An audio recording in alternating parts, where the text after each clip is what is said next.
नमस्कार, आदाब, बहुत-बहुत स्वागत आप सभी का। आप देख रहे हैं खास कार्यक्रम नज़र और नज़रिया। मैं हूँ आपके साथ बुशरा खानम फ़ाहद। आज 2 महत्वपूर्ण खबरों के साथ मैं आपके सामने हाज़िर हुई हूँ। एक तरफ जहाँ जंतर-मंतर पर जमीयत-उलमा-ए-हिंद, जमात-ए-इस्लामी मुस्लिम पर्सनल लॉ बोर्ड और विपक्ष के जो नेता हैं, उन्होंने मिलकर एक तरह से वक्फ संशोधन बिल जो है उसको लेकर वहाँ पर वो विरोध प्रदर्शन कर रहे हैं।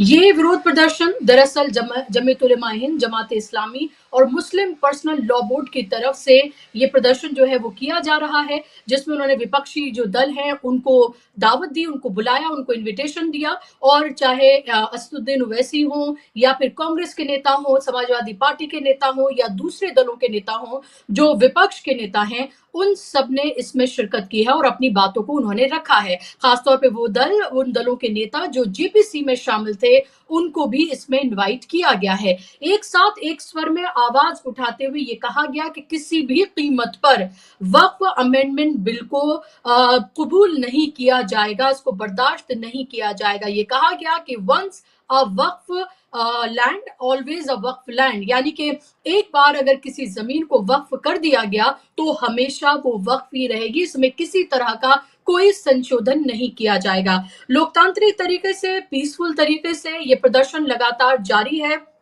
और इस प्रदर्शन में तमाम जो मुस्लिम इंस्टीट्यूशंस हैं, चाहे जमीयत-उलमा-ए-हिंद की बात करें, जमात-ए-इस्लामी की या मुस्लिम पर्सनल लॉ बोर्ड की, जिनकी बातों को मुसलमान मानते हैं, या उन्होंने एक तरह से इकट्ठा होकर इसको लेकर प्रदर्शन किया है और ये कहा है कि किसी भी कीमत पर झुका नहीं जाएगा। लोकतांत्रिक तरीके से, पीसफुल तरीके से वो अपनी बात को रखते रहेंगे और जंतर-मंतर पर ये पूरा जमावड़ा हुआ है। आपको ये पता है कि वक्फ अमेंडमेंट बिल लाकर दरअसल ये सरकार मुसलमानों के ऊपर एक प्रहार करना चाहती है। जैसे सीएनआरसी बिल लाया गया था और 1 साल से भी लंबे वक्त से आपने देखा था कि कैसे सीएनआरसी को लेकर शाहीन बाग जैसा प्रोटेस्ट हुआ, पूरे देश भर में प्रोटेस्ट हुए।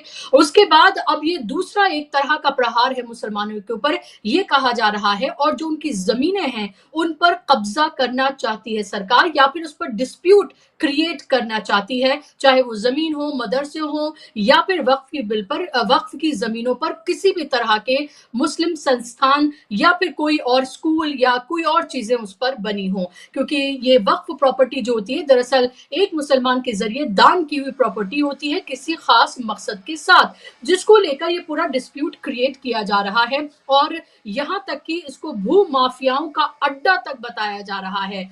रोजे चल रहे हैं, रमजान का महीना है, भूखे प्यासे होकर भी तमाम मुसलमान वहां पर इकट्ठा हुए हैं और इस मांग को उन्होंने दोहराया है और ये कहा है कि इसे किसी भी कीमत पर बर्दाश्त नहीं किया जाएगा, किसी भी कीमत पर वो झुकेंगे नहीं। मैं आपको सुनवाऊंगी असदुद्दीन ओवैसी ने इसको लेकर क्या कुछ कहा है और आप तस्वीरों में भी देख रहे होंगे कि समाजवादी पार्टी से लेकर कांग्रेस और तमाम जो विपक्षी दल हैं, जो बड़े दल हैं, उन सबके नेताओं ने इसमें शिरकत की है और उसको अपना साथ दिया है और यही नहीं, सिर्फ जंतर मंतर भी नहीं बल्कि पार्लियामेंट के अंदर भी इसका खुलकर विरोध कर रहे हैं, चाहे कांग्रेस हो या इंडिया गठबंधन के लगभग तमाम दल। लेकिन अब सवाल जेडीयू और टीडीपी पर आकर अटक गया है कि क्या जेडीयू और टीडीपी, जिन्होंने जमीयत-उलमा-ए-हिंद को, जमात इस्लामी को एक तरह से वादा किया था कि वो उनके साथ खड़े हुए नजर आएंगे, क्या जब इस ही ये बताया जा रहा है सेशन में इसको पेश किया जाएगा अमेंडमेंट बिल को, क्या वो इसके साथ खड़े हुए नजर आते हैं, क्या इसके विरोध में खड़े नजर आते हैं या फिर वो एब्सेंट होते हैं? ये एक बड़ा सवाल है और इसी पर सारा दारोमदार टिका हुआ है। इसकी बात हम करेंगे, लेकिन एक और बात जो बहुत महत्वपूर्ण है, एक और खबर, जहां एक तरफ नरेंद्र मोदी पिछले 11 साल में उन्होंने एक भी प्रेस कॉन्फ्रेंस हिंदुस्तान में नहीं की है। प्रेस कॉन्फ्रेंस से वो 56 इंच की छाती वाले हमारे प्रधानमंत्री लगातार बचते हुए नजर आते हैं। हर गैर जरूरी मुद्दे पर वो अपने मन की बात करते हैं, वो लंबे लंबे भाषण देते हैं, लेकिन सवालों के जवाब देने से वो हमेशा डरते रहे हैं, कतराते रहे हैं। जैसे जैसे वो एक बार अमेरिका में प्रेस कॉन्फ्रेंस में फंस गए थे तो आपने देखा कैसे वो बगले झांकते हुए नजर आ रहे थे। अब एक दक्षिणपंथी पॉडकास्टर हैं अमेरिका के, उनको उन्होंने, लेक्स फ्रेडमैन उनका नाम है, उनको उन्होंने 3 घंटे से भी ज्यादा का एक पॉडकास्ट उन्होंने दिया है और इस पॉडकास्ट में उन्होंने 2002 के जो दंगे गुजरात में हुए, जो गोधरा कांड हुआ, उससे लेकर अपने बचपन के किस्से, पाकिस्तान से संबंध, चीन से किस तरह के संबंध हैं और डोनाल्ड ट्रंप से, अमेरिका से किस तरह के उनके संबंध हैं, उस सब को लेकर उन्होंने इस पर बात की है। और इसको लेकर उन्होंने ये भी कहा है कि जो क्रिटिसिज्म है, वो दरअसल लोकतंत्र की आत्मा है। ये बात किसके मुंह से सुनने को मिल रही है? नरेंद्र मोदी। जो कोई भी उनका क्रिटिसिज्म करता है, आपको ये पता है कि उसका हाल क्या किया गया है, किस तरह से उनके ऊपर केसेस लगे हैं, जेलों में डाला गया है। वो नरेंद्र मोदी एक विदेशी पॉडकास्टर को ये कह रहे हैं कि जरा क्रिटिसिज्म जो है वो लोकतंत्र की आत्मा है, जिसको लगातार कुचलने का खुद काम नरेंद्र मोदी उनकी सरकार कर रही है। दूसरी तरफ गोधरा को लेकर और 2002 के दंगों को लेकर जो उन्होंने बात कही है वो बेहद महत्वपूर्ण है। मैं यहाँ पर इस बात को रखना चाहूंगी। पीएम मोदी ने कहा है, ये धारणा बनाई गई कि अब तक का सबसे बड़ा दंगा था, जो कि एक गलत सूचना है 2002 का। अगर 2002 से पहले के आंकड़ों की समीक्षा करेंगे तो गुजरात में लगातार दंगे हुए हैं, कहीं ना कहीं लगातार कर्फ्यू लगाया जाता था। यहाँ पर पतंगबाजी या मामूली साइकिल टक्कर जैसी छोटी मोटी बातों पर भी हिंसा भड़क जाती थी। 2002 से पहले गुजरात में 250 से अधिक बड़े दंगे हुए हैं। 1969 में तो दंगे करीब 6 महीने तक चले, इसलिए यहाँ पर दंगों का एक लंबा इतिहास रहा है। यानी कि अपने आप को एक तरह से वो पाक साफ यहाँ पर बता रहे हैं। मोदी ने गोधरा दंगे का कारण बताते हुए कहा कि ट्रेन में आगजनी की घटना ने कुछ लोगों को हिंसा के लिए प्रेरित किया। केंद्र में सत्ता में बैठे विरोधियों ने हमारी सरकार के खिलाफ आरोप लगाने की कोशिश की, लेकिन कोर्ट ने स्थिति को देखा और हमें निर्दोष पाया। यानी कि अपने आप को, अमित शाह को, अपनी सरकार को पूरी तरीके से पाक साफ बता रहे हैं। और सरकार यानी कि 2002 की गुजरात की सरकार। हमारे राजनीतिक विरोधी चाहते थे हमारे खिलाफ आरोप सही साबित हो, जो लोग जिम्मेदार थे उन्हें अदालत से उनको न्याय मिला है। यानी कि एक तरह से इसको आप कबूलनामा भी समझ सकते हैं कि पहली बार कह सकते हैं खुलकर इस पर बात की है, लेकिन अपना पूरा पल्ला झाड़ा है। ये कह दिया है कि वो हिंसा हुई नहीं होनी चाहिए थी, लेकिन उसको भी विरोधियों के सर मंड दिया उन्होंने। हम पूरी तरीके से निर्दोष साबित हुए हैं। गोधरा और 2002 के दंगों को लेकर उन्होंने बात कही और ये कहा कि उनसे पहले यानी 2002 से पहले कम से कम 250 दंगे हुए, हर छोटी छोटी बात पर कोई ना कोई दंगा हो जाता था। और ये भी उन्होंने कहा कि कर्फ्यू हमेशा वहां पर लगते रहते थे, लेकिन जब से वो वहां के मुख्यमंत्री बने तब से लेकर अब तक वहां पर कोई दंगा नहीं हुआ है और कोई किसी तरह का कर्फ्यू भी नहीं लगा है। ये नरेंद्र मोदी ने कहा है। अब इसको लेकर मैं आपको ये बता दूं कि जयराम रमेश ने इसको लेकर ट्वीट किया है। मैं चाहूंगी वो ट्वीट अगर आप स्क्रीन पर दिखा सकें। उस ट्वीट में उन्होंने कहा है कि पाखंड की भी एक सीमा होती है, यानी कि हिपोक्रेसी की भी कोई सीमा होती है। जो शख्स प्रेस कॉन्फ्रेंस में मीडिया के सामने से आने से डरता है, उसे विदेशी पॉडकास्ट से आराम मिल रहा है, यानी कि वहां कंफर्ट उनको मिल रहा है। उन्होंने आगे कहा कि प्रधानमंत्री पर आलोचना को लोकतंत्र की आत्मा बताने के लिए भी उन्होंने निशाना साधा और पीएम मोदी पर उन संस्थाओं को खत्म करने का आरोप भी जयराम रमेश ने लगाया जो उनकी सरकार को जवाबदेह ठहराते हैं। उन्होंने कहा कि लगातार जो आलोचक हैं वो प्रतिरोध की भावना रखते हैं। जो व्यक्ति प्रेस कॉन्फ्रेंस में मीडिया का सामना करने से डरता है, वो विदेशी पॉडकास्टर के सामने बहुत आराम महसूस कर रहा है। ये जयराम रमेश ने कटाक्ष किया है और लगातार ये 3 घंटे से ज्यादा का जो पॉडकास्ट है ये चर्चा का विषय बना हुआ है, क्योंकि ऐसी ऐसी बातें नरेंद्र मोदी ने इसमें कही हैं। चाहे बचपन की बात हो, एक तरह से दिखाने की कोशिश कि वो कितने गरीब परिवार से थे, कितने असहाय थे और कैसे कैसे दुश्वारियों का उन्होंने सामना किया। वैसे ही बिल्कुल जैसे चाय वो बेचा करते थे और कैसे स्टेशन पर, और इसी तरह से अपने चाहे पिता की उन्होंने बात की हो और चाहे उन्होंने चीन की बात की हो कि या फिर पाकिस्तान से रिश्तों की, और सबसे महत्वपूर्ण बात अमेरिका को अपना दोस्त यानी कि डोनाल्ड ट्रंप को अपना दोस्त बताना वो नहीं भूले। सवाल ये उनसे पूछा जाना चाहिए कि आज तो आप उनको दोस्त अपना बता रहे हैं, क्या अपने दोस्त से आप ये सवाल पूछेंगे कि कैसे वो रेसिप्रोकल टैक्स लगा रहे हैं, किस तरह से वो लगातार आंखें दिखा रहे हैं। वो ये कह रहे हैं कि उन्होंने नरेंद्र मोदी को बेनकाब कर दिया और इसीलिए अब वो टैक्स जो है नरेंद्र मोदी घटा रहे हैं। कैसे अप्रवासी भारतीयों को जंजीरों में बांधकर भेजा जा रहा है, नरेंद्र मोदी को पास में बिठाकर कैसे उनकी बेइज्जती की गई गई, कैसे उनको रिसीव करने के लिए डोनाल्ड ट्रंप नहीं गए। तो इससे ये भी, इस पॉडकास्ट से ये भी जाहिर हुआ कि अमेरिका और डोनाल्ड ट्रंप से कितने डरे हुए हैं नरेंद्र मोदी, कि अभी भी वो उनको अपना दोस्त बता रहे हैं और जायज जो उनको सवाल करने चाहिए वो सवाल नहीं कर रहे हैं। जब देश में पूरी तरीके से अर्थव्यवस्था चरमराई हुई है, जब बड़े सवाल रेसिप्रोकल टैक्स को लेकर उठ रहे हैं, जब लगातार ये सवाल उठ रहे हैं कि जीडीपी कहाँ जा रही है और किस तरह की परिस्थितियां बनी हुई हैं, तब 3 घंटे 17 मिनट का पॉडकास्ट एक अमेरिकी दक्षिणपंथी पॉडकास्टर को नरेंद्र मोदी देते हैं। ये है उनकी प्रायोरिटीज जो देश को जानना बेहद जरूरी है। और एक और समस्या जो नरेंद्र मोदी के सामने आकर खड़ी हो गई है, बीजेपी आईटी सेल और सबके सामने आकर खड़ी हुई हो गई है, वो है एआई की। जी हाँ, ग्रोक जो है वो एक नई समस्या बनकर खड़ा हो गया है, जहां पर ग्रॉक यानी कि ये एक एआई टूल है जो जाहिर सी बात है कि अब इलॉन मस्क का ही ट्विटर है, उन्होंने इसको लॉन्च किया है, जहां पर लोग लगातार सवाल पूछ रहे हैं और नरेंद्र मोदी, उनकी सरकार, आरएसएस, बीजेपी, गोदी मीडिया, सबकी धज्जियां उड़ती हुई नजर आ रही हैं। इससे पहले मैं अपने मेहमानों के पास जाऊं, मैं आपको ट्वीट है एक वो आपको दिखाना चाहूंगी कि किस तरह से पवन खेड़ा ने ये ट्वीट किया है और इस ट्वीट के जरिए किस तरह का उन्होंने यहाँ पर कटाक्ष किया है। और देखिए यहाँ पर वो सीधे तौर पर ग्रोक को लेकर क्या लिखते हुए यहाँ पर नजर आ रहे हैं। उन्होंने लिखा है कि एआई आधारित चैटबॉट ग्रोक भाजपा के पूरे झूठ तंत्र की पोल खोल रहा है। प्रधानमंत्री जी के जुमलों, गांधी नेहरू जी के बारे में भ्रामक दुष्प्रचार और सत्ता पक्ष के मीडिया चैनलों को ग्रोक ने उधेड़ कर रख दिया है। लगता है मस्क जी को जल्द ही एक फोन आने वाला है कि एलन भाई बस दोस्ती बनी रहे। तो ये तमाम मसले हैं जो नरेंद्र मोदी के सामने मुंह बाहे खड़े हैं। और लौटूंगी मैं वक्फ को लेकर, जिस तरह की तमाम जो विरोध प्रदर्शन जो जंतर मंतर पर हो रहा है उसको लेकर, और आपको सुनवाना चाहूंगी कि एआईएमएम के अध्यक्ष असदुद्दीन ओवैसी ने इसको लेकर क्या कुछ कहा है। सुनिए आप जरा उसको, फिर उसके बाद मैं अपने मेहमानों के पास जाऊंगी। नहीं, हमारा काम विरोध करना है क्योंकि ये अनकॉन्स्टिट्यूशनल है। ये बिल वक्फ की जायदाद को बचाने के लिए, एनक्रोचर्स को निकालने के लिए नहीं, ना उसकी इनकम को बढ़ाने के लिए, बल्कि वक्फ की जायदादों को खत्म करने के लिए, मुसलमानों से उनकी मस्जिदें, दरगाहें, खानखाहें, कब्रस्तान को छीनने के लिए इस तरह का प्रोविजन उसमें रखा गया है। तो इनकी नीयत खराब है और ये चाहते हैं कि देश में और दूरियां बढ़े दो बड़े समुदायों में।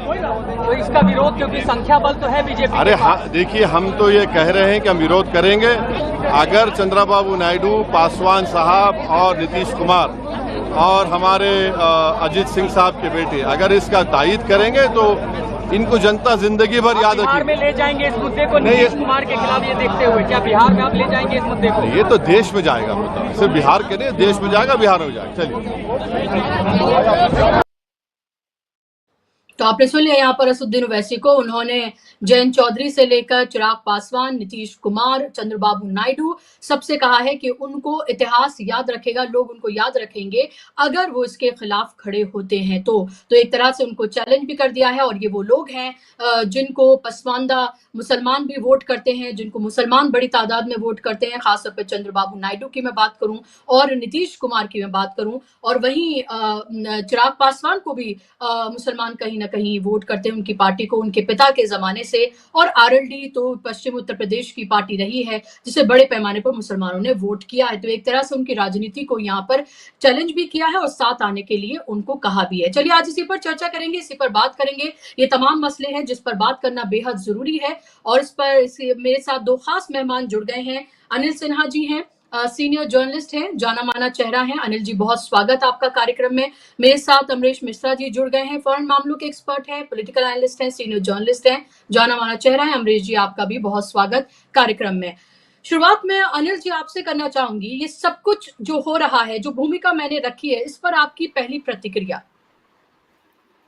एक तो पहले तो ये वक्फ बिल के बारे में जो बातचीत आपने की और जो एजिटेशन चल रहा है, देखिए अभी सबसे क्राइसिस के दौर में है मुसलमान, और हर मस्जिद के नीचे मंदिर ढूंढ रहे हैं लोग। ये सब आप देख ही रहे हैं, बुलडोजर चलाया उन्होंने, उसकी भी किस्से हैं।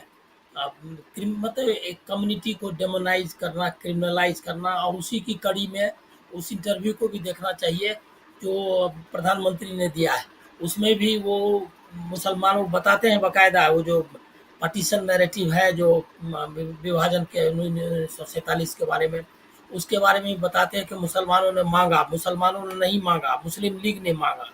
तो ये जो है, ये जो मिस इंटरप्रिटेशन है जो हिंदुत्व फोर्सेस का, कि मुसलमानों ने पाकिस्तान मांगा और उनको हमने दे दिया, उसके बाद काहे का फसाद। तो ये वही दोहराया है उन्होंने। और पूरा अगर आप इंटरव्यू देखेंगे तो उसमें जो आरएसएस की लाइन है उसी को इंडोर्स उन्होंने किया है। 2002 के दंगों के बारे में भी उन्होंने उसको, कंधार के हाईजैकिंग से, वो दंगे उससे कोई संबंध नहीं था उसका, न कंधार के हाईजैकिंग से कोई संबंध था, न यहाँ के हमलों से, संसद भवन पर जो हमले हुए संसद में, उस पर से कोई उसका कोई मतलब था। लेकिन सबसे जोड़ा मतलब मुसलमान, टेररिज्म, पाकिस्तान, गोधरा और उसके बाद दंगे। मतलब वो तो बताया कि नेचुरल था। वो एक उनका पहले का बयान भी एक था ना, जिसमें कि जिसमें वो बताते हैं कि ये एक नेचुरल रिएक्शन था। तो वो जो नेचुरल रिएक्शन वाली बात है वो उन्होंने वही कहा। तो ये एंटी मुस्लिम जो अभी चल रहा है पूरा दौर, उसमें ये वक्फ बिल के विरोध में मुसलमान आए। लेकिन मेरा मानना ये है कि ये सेकुलर फोर्सेस की पराजय है कि अब ओवैदुद्दीन ओवैसी जो है इस तरह के ये का नेतृत्व करे, क्योंकि वो कम्युनल पोलराइजेशन है उसको बढ़ाने वाले ही, ये जो जितने लोग इसमें आपको दिख रहे हैं, पर्सनल लॉ बोर्ड वाला, ये सब मुसलमानों का जो ये तबका है, मतलब कि पीछे देखू तबका जिसको आप कह सकते हैं, बैकवर्ड लुकिंग जो फोर्सेस है, उसी के साथ, जो आरएसएस चाहता है कि लीडरशिप उनके साथ चाहिए। जिस तरह से हुआ, क्या कहते हैं, पार्लियामेंट्री कमेटी का में जिस तरह से वक्फ बिल पे हुआ, उसके बाद जो है जिस तरह से कांग्रेस या टीएमसी या जो भी सेकुलर पार्टीज हैं, उनको उसमें जो गड़बड़ियां थी उसको ढंग से ले आना था बाहर। उस मामले में ये असफल रही, जिसका नतीजा है कि ये फोर्सेस जो है आ रहे हैं, ये इससे उनका नुकसान नहीं होगा आरएसएस का और ये बीजेपी का, इससे जो है सेकुलर फोर्सेस का नुकसान होगा, ये मेरा मानना है। इसीलिए वक्फ बिल वाला जो लॉजिकली जिस तरह से वो गया था ये में क्या कहते हैं सेलेक्ट कमेटी में, और उसके बाद जो क्या कहते हैं उसका हुआ, उसको करना चाहिए था, आगे ले जाना चाहिए था। हमको लग रहा है ये सेकुलर पार्टी इसमें फेलियर रही, ये मुझको लग रहा है। मुझको ये भी है कि जो वक्फ बिल का मामला है उसमें तो मुस्लिम इंटेलिजेंसिया है, जो बाकी जैसे सीए का आंदोलन, मैं मानता हूँ कि मतलब इंडिपेंडेंट इंडिया के हिस्ट्री में कुछ जो चुनिंदा बेहतरीन जो प्रोटेस्ट माने जाएंगे, वो सीए का जो आंदोलन शाहीन बाग का है वो उसको माना जाएगा। उसमें कुछ ये वो कुछ एलिमेंट्स घुसने की कोशिश कर रहे थे, लेकिन उनको अगर छोड़ दिया जाए तो वो आंदोलन एक बेहतरीन जो है सो जन प्रोटेस्ट था। वो प्रोटेस्ट की तरह का प्रोटेस्ट होना चाहिए और वो कंटिन्यूटी उसमें होनी चाहिए थी, वो हमको लैक कर रहा है। मुझको लग रहा है कि वक्फ बिल नहीं बल्कि मुसलमानों का जो मार्जिनलाइजेशन है, उनका जो प्रोसिक्यूशन है, उनके साथ जो अत्याचार हो रहा है, उनको जिस तरह से पूरा आप जो है एक तरह से आप देख लीजिए कि मस्जिद ढकने की घटना जो है, ये एक वही मतलब ये था कि मुसलमान को आइसोलेट करो, डेमोनाइज करो, और अल्टीमेटली नतीजा ये निकला कि होली जो है और रमजान दोनों साथ साथ, मतलब जुम्मे की नमाज और ये दोनों हो गए, कुछ नहीं हुआ है। तो हिंदुस्तान के लोगों को इसके लिए बधाई देनी चाहिए कि पूरा मीडिया, पूरा बीजेपी तंत्र, आरएसएस, यूपी गवर्नमेंट सब लग गया, लेकिन दंगे नहीं हुए। तो ये लोगों का, मुसलमानों को खासकर जरा भी उत्तेजित नहीं हुए, और हिंदुओं को भी कि इस जो ये प्रचार था इससे प्रभावित नहीं हुए, कोई दौड़ करके नहीं गया क्या कहते हैं मुसलमानों को पर आक्रमण करने के लिए, जो कि ये कोशिश कर रहे थे। तो ये जो है हमको लग रहा है कि उसी स्पिरिट में चीज़ों को आगे बढ़ाना था। लेकिन हमको लग रहा है कहीं न कहीं ये जो सेकुलर पार्टीज हैं वो इसमें फेल रही है। ये जो चौतरफा हमला हो रहा है उन मुसलमानों पर, उनका अधिकार को उसको जोड़ने का, बाकी जो ये है क्या कहते हैं देश की जो की स्थिति है, आपने बताया ही कि किस तरह से आर्थिक हालत है और ये सब, तो ये जो है हमको लग रहा है फेलियर है। इस मामले में मेरा मानना है कि एक बड़े आंदोलन की जरूरत है, जो कि माइनॉरिटीज के राइट्स का भी सवाल है, दूसरा जस्टिस जो है उसमें सब वक्फ बिल भी आ जाएगा, बुलडोजर भी आ जाएगा, ये मस्जिद ढकने का भी आ जाएगा, उसमें जो है क्या कहते हैं प्रोटेक्शन ऑफ मॉन्यूमेंट, जो ये वाला जो मॉन्यूमेंट वाला है उसको भी लागू करने का आ जाएगा, बहुत सारी चीजें आएंगी। हमको लग रहा है कि एक बड़े आंदोलन की देश में जरूरत है, जो कि सब मुद्दों को ले और उसके बाद जी इसको उतारे, जिसको इसको इससे एक और लाइन बताऊंगा कि इसका मतलब मैंने जो पॉडकास्ट देखा, मैंने लगभग पूरा देख ही लिया है, तो मैंने उस पॉडकास्ट में पाया कि हमारे यहाँ ही चौधरी जैसे लोग नहीं है, पूरे वर्ल्ड में ये ग्लोबल फेनोमेना है, मतलब नाम नहीं ले रहा हूँ उनका, आप समझ ही नहीं होंगी, मतलब कि उसको ढूंढना मुश्किल नहीं है। वो MIT का रिसर्चर है और वो जो है वो इतना, मतलब वो तो बकायदा, और ये भी जो कि हमारी मतलब पहुंच की कमजोरी है, एक्सेस नहीं है, क्या ये टेलीप्रॉम्प्टर का इस्तेमाल कर रहे थे, वो अंग्रेजी ऐसी बोल रहा था, कैसे वो उसको समझ पा रहे थे, क्या कहते हैं, और उसका जवाब वो कैसे दे रहे, तो वो हिंदी ऐसे अच्छी कैसे समझ रहा था, इसको कोई कोई वो समझाने वाला बगल में क्या था। ये जो पूरा पॉडकास्ट है, पॉडकास्ट के पीछे का पॉडकास्ट लाने की जरूरत है, जिसमें ये एक्सपोज होना चाहिए कि ये पूरी टीम जो ये पॉडकास्ट बनाया, पिछले बार के पॉडकास्ट में वो था कि कैसे बनाया, इसका भी कुछ ये पता चला था, इसमें ये नहीं पता चला है। इससे पूछना चाहिए उस शख्स के कि ये जो हिंदी में जवाब दे रहे थे नरेंद्र मोदी, और अंग्रेजी इतना कंफर्टेबली सुन रहे थे, तो वो इतना कंफर्टेबल कैसे था ये हिंदी के जवाब से, ये पता करना चाहिए। टेलीप्रॉम्प्टर था या मुझे नहीं। लगता है अनिल जी ग्रॉक से पूछा जाना चाहिए, ग्रॉक से पूछा जाना चाहिए, हो सकता है ग्रॉक इस बात का जवाब दे दे, क्योंकि तमाम सवालों के जवाब तो आप उसी जी नहीं, ग्रॉक देखिए क्या है, AI का इस्तेमाल मैं भी करता हूँ, तो AI जो है जो जो आपके इंफॉर्मेशन, जो वर्ल्ड ओवर जो इंफॉर्मेशन अवेलेबल इंफॉर्मेशन है, उसके आधार पर ही उसी को रिस्पॉन्ड बताता करता है, उसका अपना दिमाग नहीं है। तो ये इंफॉर्मेशन अगर उसने कहीं नहीं डाला है तो ये उसको पता नहीं, वो बोल भी देगा कि हमको मालूम नहीं है। तो इसीलिए ये वो जो ChatGPT या ये सारे जो AI है, मेटा के AI, मैं खुद भी उसका इस्तेमाल करता हूँ, तो मुझको ये पता है कि वो हम और आपसे ज़्यादा नहीं जानता है। ये है क्या कि हमारे जैसे 50 लोगों का जो नॉलेज, ये इंफॉर्मेशन है, नॉलेज नहीं, वो इकट्ठा आपको ला के दे सकता है, इसीलिए उसमें पता चल जाएगा। लेकिन ग्रुप से पूछना चाहिए ही कि ये जो है फ्रीडमैन है कौन, इनका बैकग्राउंड क्या है, इनके और भी कई चीजें निकल आ सकती है, वो अच्छा आइडिया है।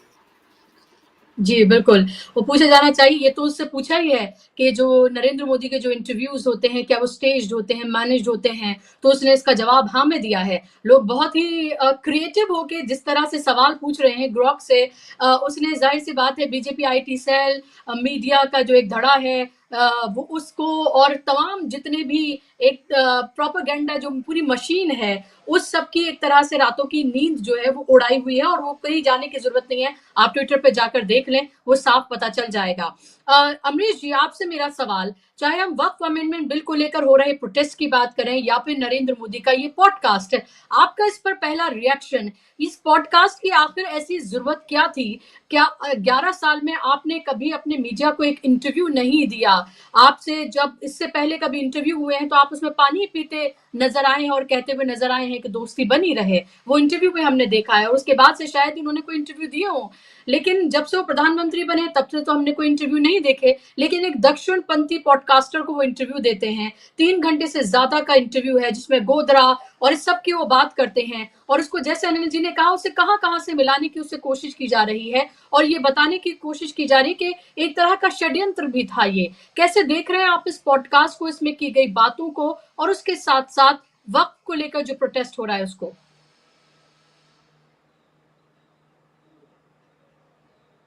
आवाज खोले अमरीश जी की। जी,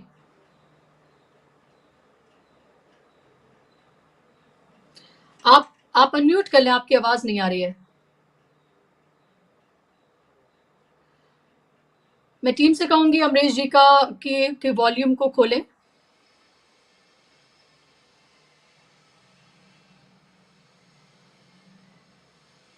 जी अमरीश जी, आप बोले। आवाज आ रही है अब? जी जी जी, अभी आ रही है आपकी आवाज। जी हाँ। तो ये देखिए 2024 जून से जो चुनाव हुआ उसमें जो नरेंद्र मोदी को पर्सनल धक्का लगा है, मैं पर्सनल क्यों कह रहा हूं ये मैं आगे बताऊंगा, उससे ये काफी असहज हो गए। और इनकी जो असहजता है वो हमको दिखाई पड़ी है कई कई मौकों पे, खास तौर पे जो इन्होंने उससे रिट्रैक्ट किया कि मैं तो बायोलॉजिकल नहीं हूं। इन्होंने बाद में कहा है कि नहीं नहीं हम तो कुछ नहीं है, हम तो एक आम इंसान है, इस तरह की उन्होंने बातें कही।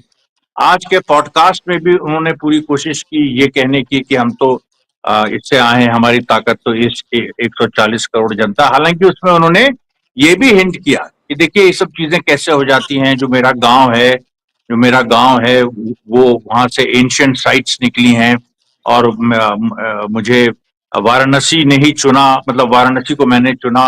उसके पीछे वो हिंट यही कर रहे थे कि उनके साथ कोई दैवी ताकत है। वो इस पे आ रहे हैं, वो आते हैं बार बार, लेकिन अभी वो क्या खुल के 2024 के बाद उन्होंने नहीं इस बात को कहा है। दूसरी बात देखिए जो बहुत ही महत्वपूर्ण है कि ये देखिए मोदी और योगी के बीच की बड़ी जबरदस्त इस समय लड़ाई चल रही है और इसकी वजह से भी बहुत सारे इश्यूज सामने आ रहे हैं। मेरा देखिए मानना है कि वक्फ जो वक्फ का मुद्दा है, ये मोदी बार बार इसीलिए उठाते हैं क्योंकि उनको एक अपनी एंटी मुस्लिम छवि उनको प्रोजेक्ट करनी है। अभी कुछ दिनों से क्या हुआ है कि योगी आदित्यनाथ ने देखिए यूपी में कम सीट भी बीजेपी लाई, उसका ठीकरा इनके सर पे फूटना था, वो नहीं फूटा। उसके बाद जो पूरा ये संबल वाला विवाद हुआ उसमें भी जिस तरीके की हिंसा हुई, जो हुआ उसका भी ठीकरा इनके सर पे फूटना था, ये योगी आदित्यनाथ के वो नहीं हुआ। कुंभ में आपको याद होगा, कुंभ में जो स्टैम्पीड हुआ सबसे पहला ट्वीट मोदी का आया था और मोदी ने इसको सबसे पहले हादसा कहा था। मतलब वहां भी एक एक प्लानिंग थी मोदी और शाह की योगी आदित्यनाथ को घेरने की, जो कि नहीं हो पाया। योगी ने उसको दूसरी तरह से पलट के फिर आरएसएस, अच्छा थ्रू आउट आरएसएस का सपोर्ट योगी के साथ रहा है क्योंकि आरएसएस उस चीज को नहीं भूला है जब जेपी नड्डा ने कहा कि हमें आरएसएस की क्या जरूरत है 2024 ये पार्लियामेंट्री इलेक्शन के प्रचार के दौरान। अब देखिए, अब यहां पर मैं जो समझता हूं कि ये एक्चुअली नरेंद्र मोदी की इनसिक्योरिटी है जो दिखाई पड़ रही है और इसमें जो सेकुलर फोर्सेस हैं, मान लीजिए उनका एक पर्सपेक्टिव है, वो अपनी तरह से लड़ रहे हैं। लेकिन ये जो मोदी का जो सेट टेम्पलेट था कि भाई मैं एक हार्ड लाइन, एक हिंदुत्व लाइन लूंगा, उधर से ओवैसी लेंगे, ये इसको रिपीट कर रहे हैं। ये अब चलने वाला नहीं है क्योंकि योगी ने एक दूसरा रास्ता निकाल लिया है। योगी ने ये रास्ता निकाल लिया है कि वो सीधे सीधे फेस्टिवल्स के मौके पे, ऐसे मौकों और भी मौकों पर वो अधिकारियों से, पूरे सिस्टम से ऐसे बयान दिलवाते हैं और पूरे सिस्टम को इस रूप में दिखाते हैं कि पूरा सिस्टम एंटी मुस्लिम है। और उसमें वो ज्यादा सफल रहे हैं क्योंकि मोदी वहां पर बैठ के दिल्ली में ये दिखा भी नहीं सकते हैं और उनका अपना जो एक हिंदुत्व का जो एक तरह से कह सकते हैं उनका जो कैपिटल था वो काफी हद तक उनका कम हो गया है। अब ये पॉडकास्ट आप लीजिए, अब पॉडकास्ट में उन्होंने फिर वही बातें दोहराई हैं जब वो शुरू में, जब वो चीफ मिनिस्टर थे और उसके बाद उनपे कई एलिगेशन लगे। ये बात थी कि इनको बीजेपी में भी नाप दिया जाएगा, कोर्ट भी इनको ने जो इंक्वायरी बैठाई थी वो भी इनको नाप देगी। वही बातें दोहराई, जैसे इन्होंने कहा है कि दंगे जो हैं वो तो बहुत पहले से हो रहे हैं। तो ये तो देखिए इनके एफिडेविट में है जो उन्होंने कोर्ट को दिया था और जिसमें उन्होंने कहा था कि 1714 में पहला दंगा हुआ था, फिर 1715 में हुआ, फिर उसके बाद 200 से 250 दंगे गुजरात में हो चुके हैं। जबकि सच्चाई यह है, जो इन्होंने कहा कि सबसे बड़ा ये दंगा नहीं था, सबसे बड़ा दंगा तो 2002 का ही था। उसके पहले 1969 में कितने लोग मारे गए थे, क्या पूरी परिस्थिति। अच्छा, ये भी जो इनका कहना है कि उस हमारे आने के बाद नहीं हुए, तो उसमें भी हम देखते हैं 2006 वडोदरा में दंगे हुए, उसके बाद भरूच में हुए, फिर पाटन में हुए, और पाटन के दंगे तो 2017 में हुए। और खास तौर पे आप देखिए तो 2017 के जो दिसंबर में चुनाव हुआ गुजरात असेंबली का, उसमें ऑलमोस्ट बीजेपी हार गई। पाटन से 3 सीट बीजेपी ने लूज की थी और अल्पेश ठाकुर वहां से जीते थे, क्योंकि बाद में उन्होंने बीजेपी ज्वाइन कर ली।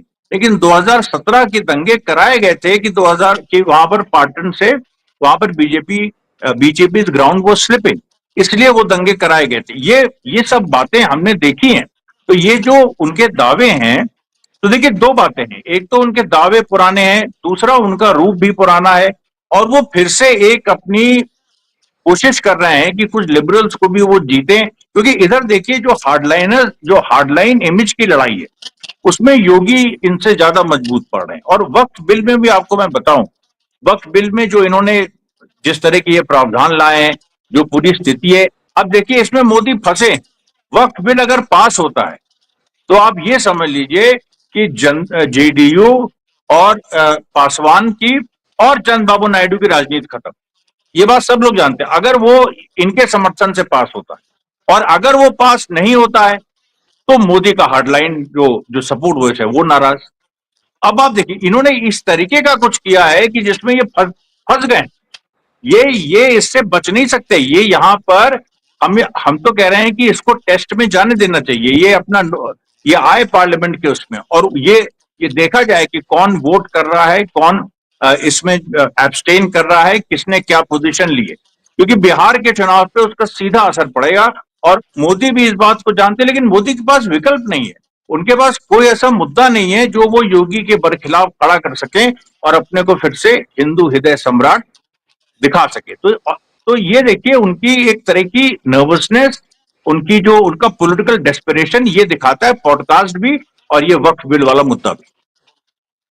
जी, एक और सवाल जो अमरीश जी, फिर मैरिल जी आपके पास आ रही हूँ। अमेरिका को लेकर फिर उन्होंने अपने आप फ्रेंड बताया है, फिर डोनाल्ड ट्रंप को फ्रेंड बताना नहीं भूले, और ये भी बताना नहीं भूल रहे हैं उसमें कि डोनाल्ड ट्रंप उनको कितना बड़ा दोस्त मानते हैं। तो एक दोस्त के साथ इतनी बड़ी गद्दारी कैसे कर रहा है, ये भी तो एक बड़ा सवाल है। हर उस चीज पर वो चुप हो जाते हैं जहां उन्हें जवाब देना चाहिए।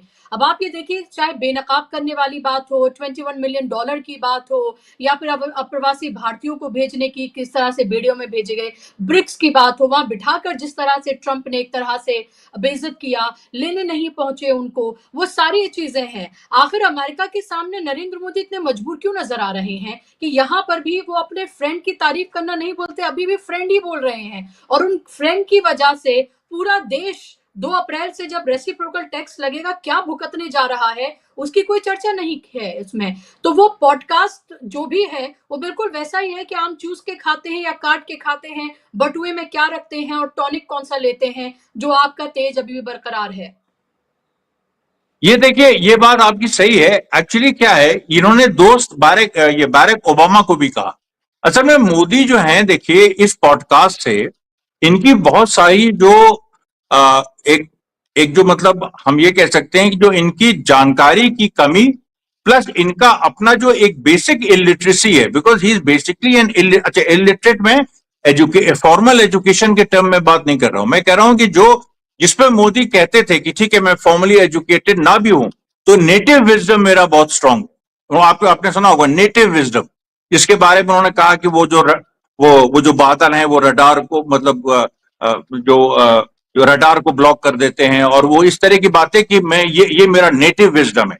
अरे नेटिव विजडम में वो ये नहीं समझ पाए कि ट्रंप उनसे नाराज ही इसलिए है क्योंकि वो बाराक ओबामा और जो सारे अमेरिकन प्रेसिडेंट्स हैं उनसे भी अपनी दोस्ती की बात करना वो नहीं भूलते हैं, और इस पॉडकास्ट में भी नहीं भूले।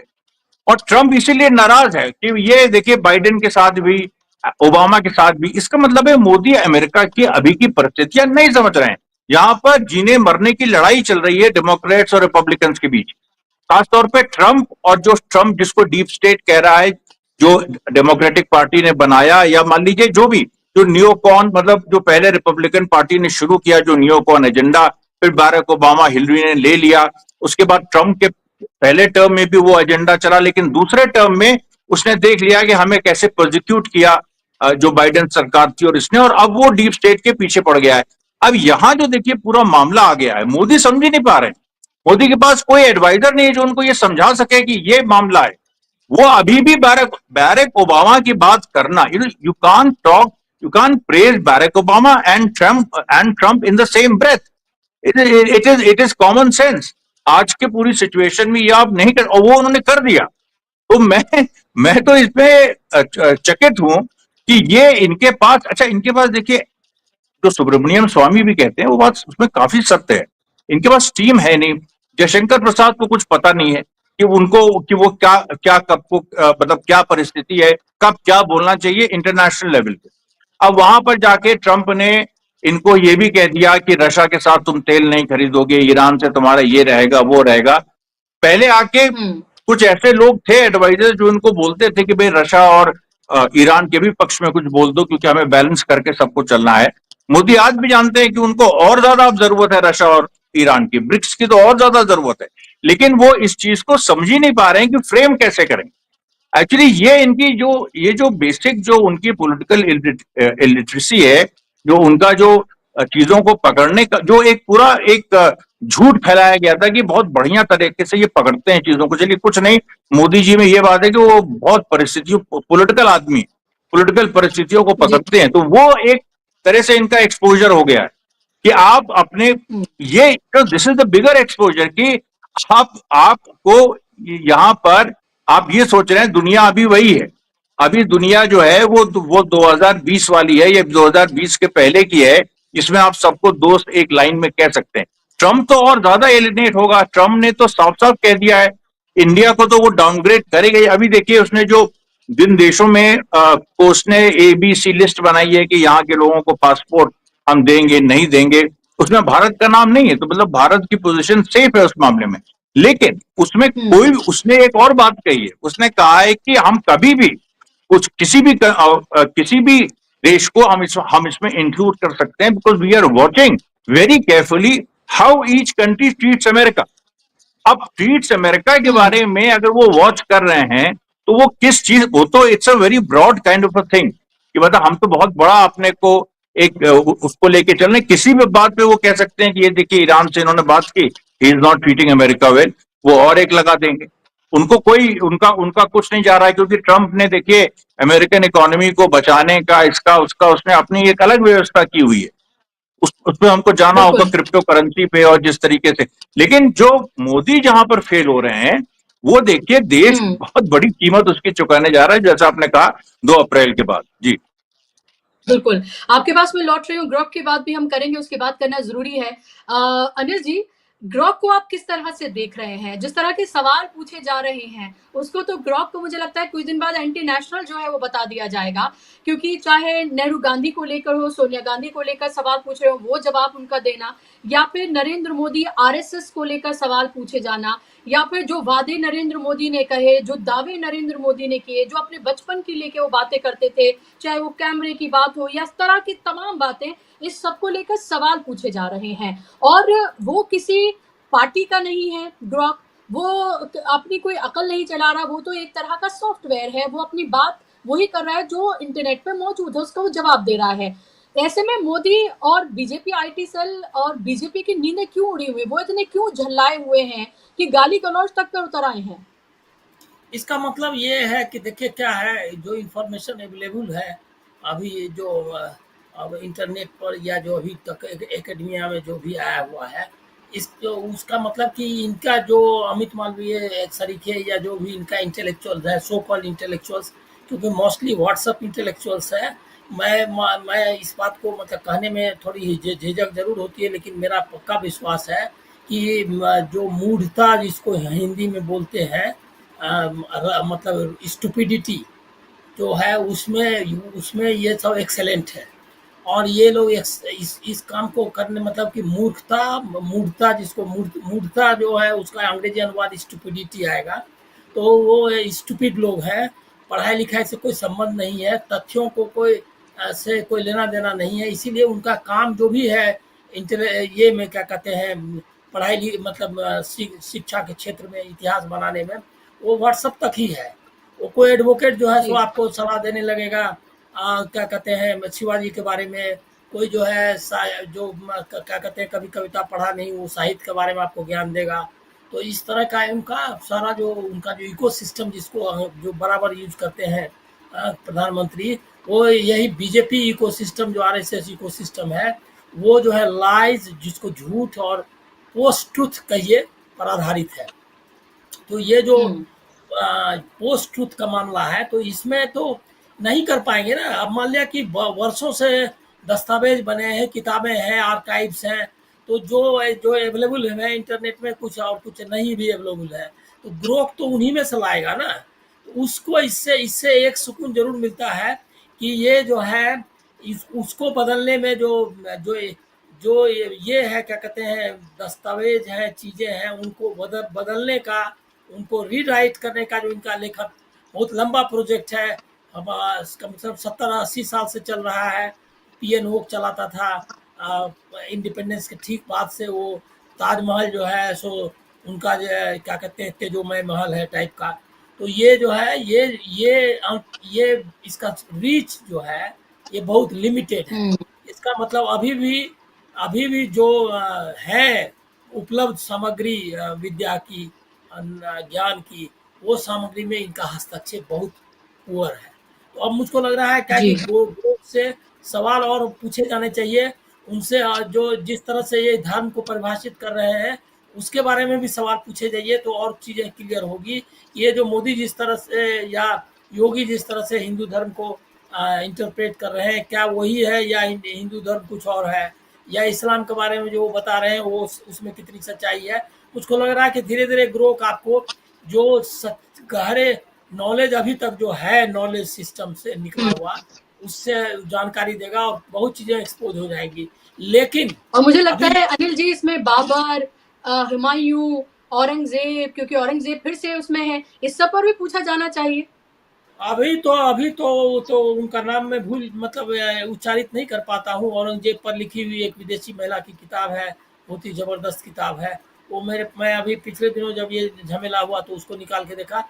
स्कॉलरशिप इसको कहते हैं, एक एक दस्तावेज।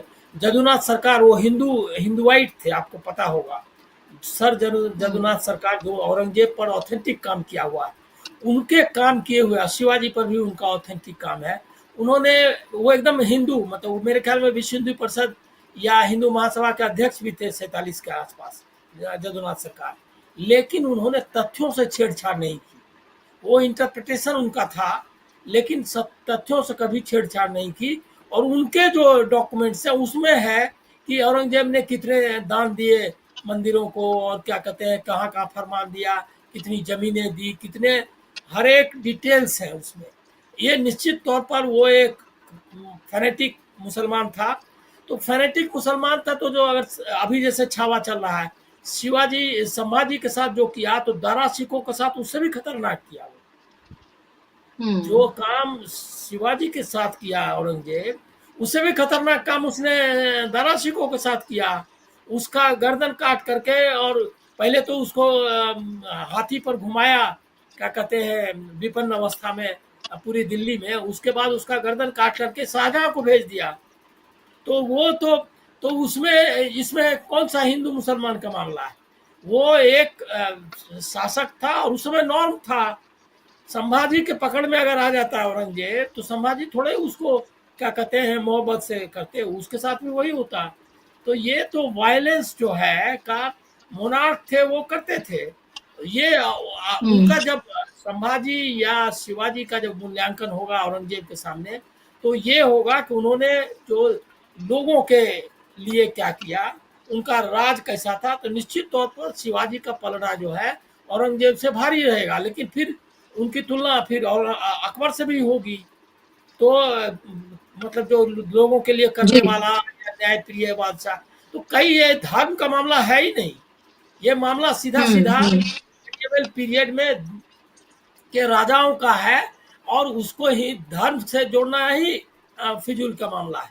अब वही, अब सोच लीजिए, उसने तो खजाने का, अब उससे बड़ा उदाहरण और क्या होगा।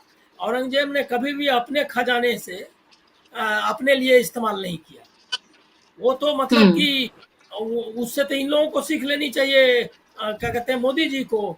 इतने तो क्या कहते हैं, मतलब ये में रहते हैं, वस्त्र पहनते हैं और चश्मा लगाते हैं और ये सब जो है लाखों का जो करते हैं, तो औरंगजेब से सीखने की जरूरत है। तो उसने कभी भी जो है अपना वो अपनी जो है क्या कहते हैं अपनी कमाई जो है अपने जो काम की करके उससे पैदा कुरान लिख करके या शायद टोपियाँ सिल के जो भी है जो किस्से हैं, तो वो उससे अपना खर्च निकालता था। तो वो उस मामले में तो सबसे तो उसने और ये हिंदुस्तान का बादशाह था और उसका जो मकबरा है उसने कहा कि इस पर कोई तरह की का ये नहीं लगना चाहिए, खर्च नहीं होना चाहिए, और वो जो है सो मिट्टी का मकबरा बनवाया। तो जी ये एस्पेक्ट अलग ही किस्म है। उसके जो धर्म के पाबंद लोग हैं उनको लगेगा कि औरंगजेब बहुत धार्मिक आदमी था, लेकिन जब राजा की बादशाह के रूप में उसकी आएगी या पॉलिटिशियन के रूप में, तो निश्चित तौर पर लोगों को लगेगा उसने मुगल एम्पायर के पतन की शुरुआत करा दी। वो 17 साल यहीं रह गया और उसके बाद जो है वो इतनी ऊंचाई पर था, उसको जो जान मतलब ऐसा इंतजाम कर दिया कि वो खिसक गया।